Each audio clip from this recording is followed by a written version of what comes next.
السلام علیکم ناظرین، میں محمد اسلم حسین سیاست کی عالمی خبروں میں آپ سب کا استقبال کرتا ہوں۔ امریکہ کے سابق صدر ڈونلڈ ٹرمپ نے اپنی انتخابی مہم کے اخراجات پورے کرنے کے لیے جوتے اور پرفیوم بیچنا شروع کر دیے ہیں۔ ٹرمپ نے دنیا کے شاندار ترین اسپورٹ شوز کے سلوگن کے ساتھ $339 مالیت کے اسپورٹ شوز کو متعارف کروایا ہے۔ ریاست فلاڈیلفیا میں منعقدہ اسپورٹ شوز تعارفی تقریب سے خطاب میں ڈونلڈ ٹرمپ نے کہا کہ میں گزشتہ 10 سالوں سے اسپورٹ شوز بنانے کا سوچ رہا تھا۔ اسپورٹ شوز کا رنگ سنہرا ہے اور اس پر امریکی پرچم بنا ہوا ہے۔ جوتے کے ساتھ ٹرمپ $99 کا پرفیوم بھی بیچ رہے ہیں۔ ٹرمپ نے اسپورٹ شوز کی تعارفی تقریب کا اہتمام نیو یارک میں پراپرٹی کے کام میں ہیرا پھیری کا مجرم ٹھہرائے جانے کے بعد کیا ہے۔ واضح کہ عدالت نے ہیرا پھیری کے جرم میں سابق صدر ڈونلڈ ٹرمپ کو $355 ملین کی اور ایک مقدمے میں افطرا کے جرم میں $83 ملین کی سزا سنائی تھی۔ ٹرمپ مقدمہ ہار گئے اور توقع ظاہر کی جا رہی کہ انہیں سود سمیت تقریباً $9 بلین سے زائد جرمانہ ادا کرنا پڑے گا۔ چین 2 سال سے حالت جنگ میں موجود روس اور یوکرین کو اسلحہ فروخت نہیں کرے گا۔ چینی امور خارجہ کے مطابق وزیر خارجہ وانگ زی نے 60ویں میونخ سلامتی کانفرنس کے لیے جرمنی میں یوکرینی ہم منصب کولیبا سے ملاقات کی۔ وانگ زی نے اس موقع پر کہا کہ عالمی صورتحال جس طرف بھی کروٹ بدلے، یوکرین سے تعلقات معمول کے مطابق فروغ پاتے رہیں گے۔ چین متحرک علاقوں یا فریقین کو مہلک اسلحہ فروخت نہیں کرے گا۔ چینی وزیر نے کانفرنس سے اپنے خطاب میں کہا ہے کہ ہم یوکرین میں بحران پیدا کرنے کا موجب یا اس کے حلیف ملک نہیں بنے۔ اس کے برعکس اتنا ضرور ہے کہ ہم نے اس جنگی بحران میں جلتی پر تیل کا کام بھی نہیں کیا۔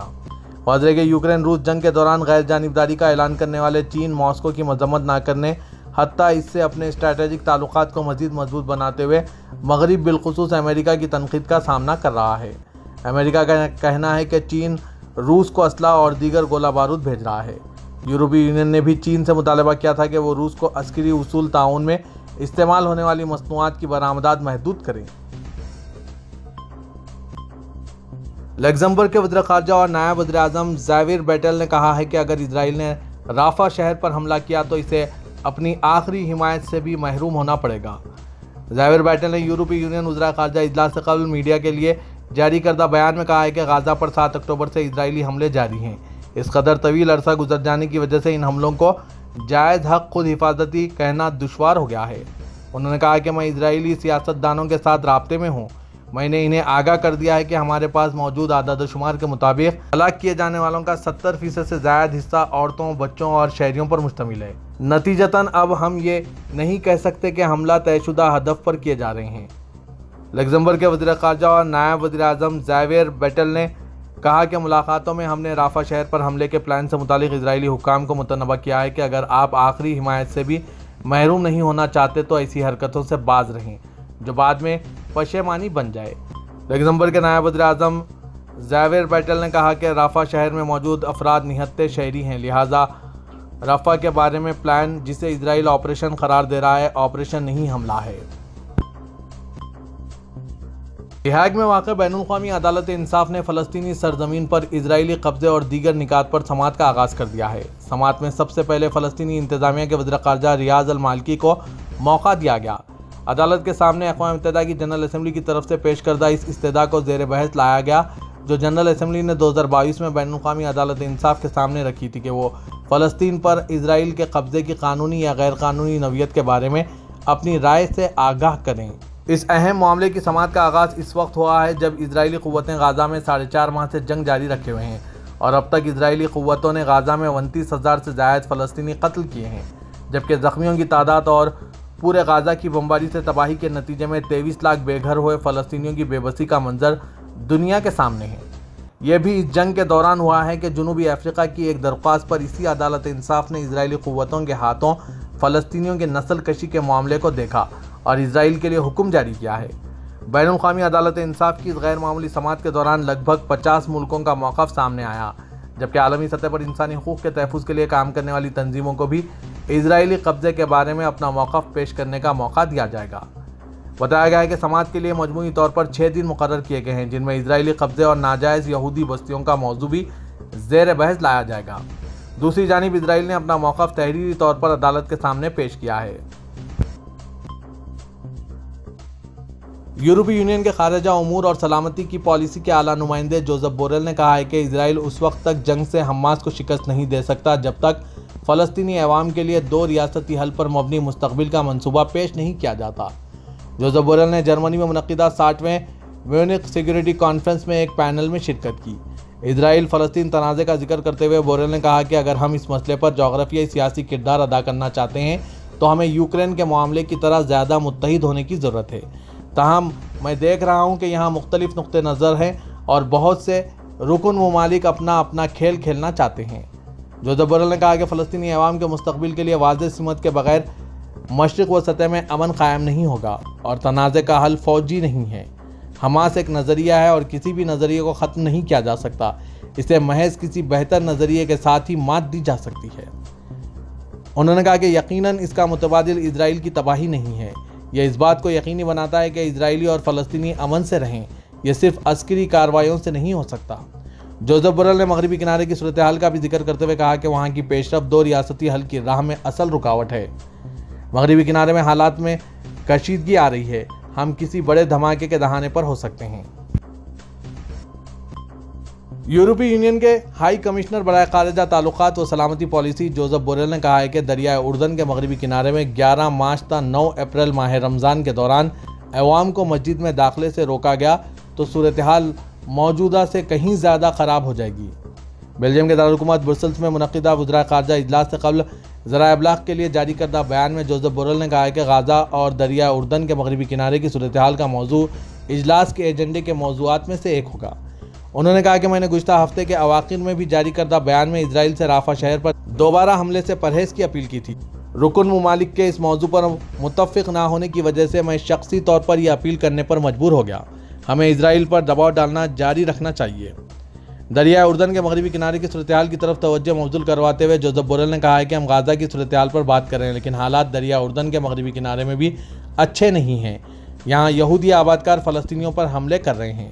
میرا رکن ممالک کو مشورہ ہے کہ فلسطینیوں کے خلاف دہشت گردانہ اقدام کرنے والے یہودی آبادکاروں پر پابندیاں لگائی جائے، لیکن میں دیکھ رہا ہوں کہ ہم ابھی تک اس طرف نہیں آ رہے ہیں۔ جوزف بوریل نے ماہ رمضان قریب آنے کی طرف اشارہ کیا اور کہا کہ اگر ماہ رمضان کے دوران عوام کو مسجد میں جانے سے روکا گیا تو حالات اور بھی خراب ہو جائیں گے۔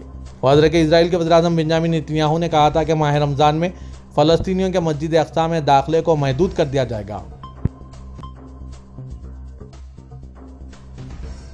پیرس میں ایفل ٹاور دیکھنے آنے والوں کو آج پیر کے دن مشکل پیش آئی کیونکہ دنیا بھر میں مشہور تاریخی عمارت کے ملازمین نے ہڑتال کر دی۔ پیرس میں واقع نہایت مشہور 300 میٹر یعنی 984 فٹ بلند ٹاور کو دیکھنے کے لیے آنے والوں کی تعداد فرانس کے دارالحکومت پیرس میں سمر اولمپک سے قبل بڑھ جاتی ہے۔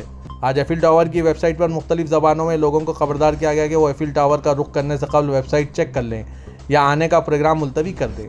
ایفل ٹاور عام طور پر سال کے 365 دن کھلا رہتا ہے لیکن وقفے سے ہڑتال کے باعث بند بھی رہتا ہے۔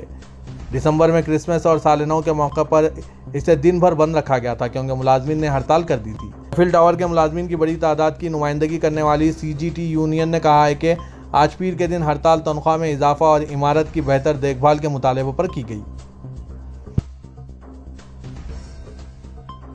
کویت جانے کے خواہش مند افراد کے لیے اچھی خبر سامنے آئی ہے۔ کویت میں داخلے کی پابندیوں والے ممالک کے شہریوں کے لیے وزٹ ویزے کی درخواست دینا اب آسان ہو گیا ہے۔ بین الاقوامی خبر رساں ادارے کی رپورٹ کے مطابق کویت میں داخلے پر پابندی عائد کرنے والے اب کویت کے قومی کیریئر یعنی کویت ایئر ویز یا جزیرہ ایئر ویز پر واپسی کے ہوائی ٹکٹ کی ضرورت کے بغیر سیکیورٹی کی منظوری کے لیے اپنے وزٹ ویزے کی درخواستیں براہ راست متعلقہ محکموں میں بھیج سکتے ہیں۔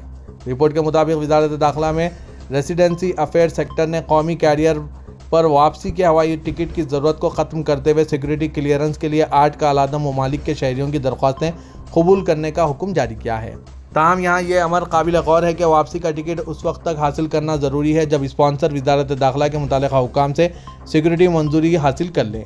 واضح کہ کویت کی وزارت داخلہ 8 ممالک یعنی افغانستان، عراق، لبنان، پاکستان، شام، یمن اور سوڈان کے شہریوں کو کویت میں اعلیٰ سطح کی سیکیورٹی منظوری حاصل کیے بغیر داخلے پر پابندی عائد کرتی ہے۔ ان ممالک کے شہریوں کی جانب سے وزٹ ویزا کی درخواستوں کو اعلیٰ سطح حفاظتی منظوری کے عمل سے گزرنا پڑتا ہے۔ سعودی وزیر خزانہ محمد جدان نے کہا ہے کہ سعودی عرب میں نان آئل قومی پیداوار میں 4% اضافہ ہوا ہے۔ کہ جبکہ توقع کی جا رہی کہ یہ شرح 5% تک پہنچ جائے گی۔ سبق ویب سائٹ کے مطابق انہوں نے کہا ہے کہ وزارت خزانہ مقامی کمپنیوں کو مالی مارکیٹ میں مزید سرمایہ کاری کرنے پر ابھار رہی ہے۔ انہوں نے کہا کہ کمپنیوں کو قرض کے حالات آسان کرنے اور منافع بخش صکوک جاری کرنے راغب کیا جا رہا ہے۔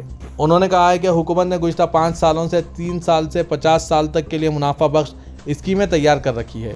ریاض میں تداول کے زیر اہتمام مالی مارکیٹ کے فورم سے خطاب کرتے ہوئے انہوں نے کہا کہ ویژن 2030 کو متعارف کرانے کے بعد حکومت مالی استحکام اور مشکل اوقات میں اپنے وعدوں کی پابندی کرنے کا ثبوت دیا ہے تاکہ دنیا کو مالی استحکام کے ساتھ سرمایہ کاری کے موقع فراہم کیے جائیں۔ سعودی عرب نے الیکٹرانک اور mobile government services maturity index میں دنیا میں پہلی پوزیشن حاصل کر لی ہے۔ سعودی پریس ایجنسی کے مطابق اقوام متحدہ کے تحت United nation economic and social commission for western Asia نے سعودی عرب کو میچورٹی انڈیکس دوسری مرتبہ پہلی پوزیشن دی ہے۔ رپورٹ کے مطابق الیکٹرانک اور mobile government services maturity index میں سعودی عرب نے 93% شرح حاصل کی ہے۔ سعودی ڈیجیٹل گورنمنٹ اتھارٹی کے سربراہ انجینئر احمد بن محمد سویان نے کہا ہے کہ سعودی عرب کو بین الاقوامی مقام ڈیجیٹل گورنمنٹ کی طرف تبدیلی کی کوششوں پر ملا ہے۔ سعودی قیادت کی سرپرستی سے حکومت ویژن 2030 کے اہداف کو حاصل کرتے ہوئے ڈیجیٹل خدمات میں بہتری آئی ہے۔ جدید ٹیکنالوجی میں سرمایہ کاری کرتے ہوئے بہتر سے بہتر سروس کی فراہمی حکومت کا اولین ہدف ہے۔ واضح کہ اقوام متحدہ کے ادارے کے تحت ہر سال 17 ممالک کی میچورٹی انڈیکس کے حساب سے فہرست ترتیب دی جاتی ہے۔ اس میں ممالک میں عوامی اور بزنس کے حوالے سے 84 حکومتی خدمات کا جائزہ لیا جاتا ہے۔ سعودی عرب کا یوم تاسیس جو جمعرات 22 فروری 2024 کو منایا جائے گا، اس کی تیاریاں عروج پر ہے۔ بازار میں ماضی میں استعمال ہونے والے روایتی لباس اور ایشیا کی مانگ میں اضافہ دیکھنے میں آ رہا ہے۔ العربیہ چینل کے مطابق اس وقت جہاں سعودی شہری یوم تاسیس کے لیے مختلف روایتی اشیاء اور ملبوسات خرید رہے ہیں، وہیں مملکت میں مقیم غیر ملکی بھی ان قدیم روایتی لباس اور گھریلو سجاوٹ کی خریداری میں دلچسپی لے رہے ہیں۔ مملکت کا یوم وطنی ہو یا یوم تاسیس، یہاں مقیم غیر ملکی اسے ہر سال جوش و خروش سے مناتے ہیں۔ اس دن کو یادگار بنانے کے لیے گرین لائٹس، گھریلو سجاوٹ کی اشیاء اور سعودی ملبوسات کی خریداری کی جاتی ہے۔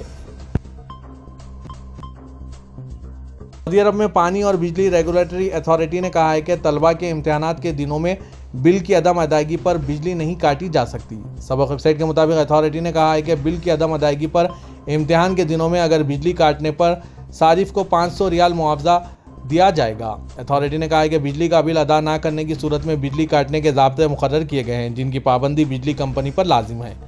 بجلی کمپنی نے اگر امتحانات کے دنوں میں بجلی کاٹ دی یا ممنوع اوقات میں بجلی معطل کر دی یا طے شدہ تاریخ سے پہلے یا غلطی سے بجلی کاٹ دی گئی تو ایسی صورت میں کمپنی پر جرمانہ عائد ہوگا اور جو صارف کو دیا جائے گا۔ ترکیہ کے استنبول ہوائی اڈہ جنوری میں روزانہ اوسطاً 1308 پروازوں کے ساتھ یورپ کا مصروف ترین ہوائی اڈہ بن گیا ہے۔ یورو کنٹرول کی جنوری کے لیے یورپی ایویشن رپورٹ شائع کر دی گئی۔ رپورٹ کے مطابق استنبول ایئرپورٹ اس عرصے کے دوران روزانہ اوسطاً 1308 پروازوں کے ساتھ یورپ کے مصروف ترین ہوائی اڈوں میں اول نمبر پر ہے۔ استنبول ہوائی اڈے کے بعد لندن ہیترو روزانہ اوسطاً 1201 پروازوں کے ساتھ، ایمسٹرڈیم شیفل 1160 پروازوں کے ساتھ اور پیرس کے چارلز ڈی گال ہوائی اڈے پر 1032 پروازیں ہیں۔ استنبول سبھی گوچن ہوائی اڈہ روزانہ 596 پروازوں کے ساتھ یورپ کا 10واں مصروف ترین ہوائی اڈہ بن گیا ہے۔ پاکستان پیپلز پارٹی کے صدر نشین بلاول بھٹو زردانی نے بتایا کہ انہوں نے ان کی اور سابق وزیر اعظم نواز شریف کی جماعتوں کے درمیان باری باری وزارت عظمیٰ کے اقتدار میں شرکت کے فارمولے کو مسترد کر دیا ہے، کیونکہ وہ عوام کے خطے اعتماد کے بغیر یہ اعلیٰ عہدہ سنبھالنا نہیں چاہتے۔